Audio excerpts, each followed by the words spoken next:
Welcome to StudyBong YouTube channel. Today 2 January current affairs.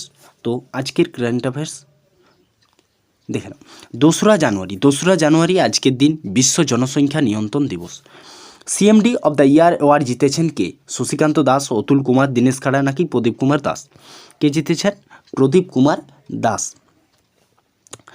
তো Pradeep Kumar Das Indian Renewable Energy Development Agency Limited অর্থাৎ IREDA এর chairman ও ব্যবস্থাপনা পরিচালক। ইন্ডিয়ান চেম্বার্স কর্তৃক আয়োজিত 13তম PSE এক্সিলেন্স অ্যাওয়ার্ডে মিনিরত্ন বিভাগের অধীনে সম্মানিত সিএমডি অব দ্য ইয়ার পুরস্কারে ভূষিত হয়েছেন। ITBPর ডিরেক্টর জেনারেল পদে কে নিযুক্ত হলেন? ITBPর ডিরেক্টর জেনারেল কে হলেন? অনিশ দয়াল সিং, অম্বিকা শর্মা, রাহুল রাসগত নাকি তানভি?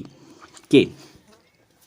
1989 ব্যাচে IPS অফিসার রাহুল রাসগত ITBPর মহাপরিচালক নিযুক্ত হলেন। কে হলেন? রাহুল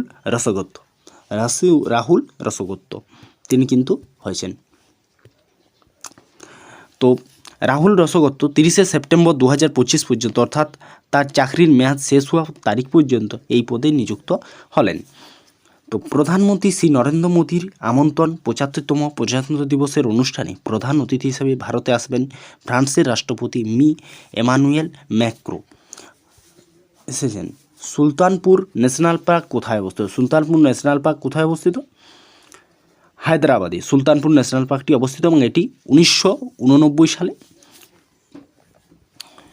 হয়। ভারতের কোন রাজ্যে লোকসভার আসন সর্বাধিক? পশ্চিমবঙ্গ, গুজরাট, উত্তরপ্রদেশ, বিহার? কোথায়? উত্তরপ্রদেশ। উত্তরপ্রদেশে আসন সংখ্যা সর্বাধিক। উত্তরপ্রদেশ। কোন যন্ত্রের সাহায্যে রক্তের চাপ মাপা হয়? কোন যন্ত্রের সাহায্যে রক্তের চাপ মাপা হয়? ব্যারোমিটার, হাইড্রোমিটার, থার্মোমিটার নাকি স্পিগমোম্যানোমিটার?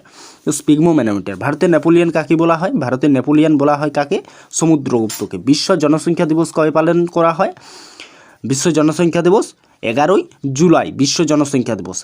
হলদিঘাটের যুদ্ধ কত সালে সংগঠিত হয়? হলদিঘাটের যুদ্ধ সংগঠিত হয় কত সালে?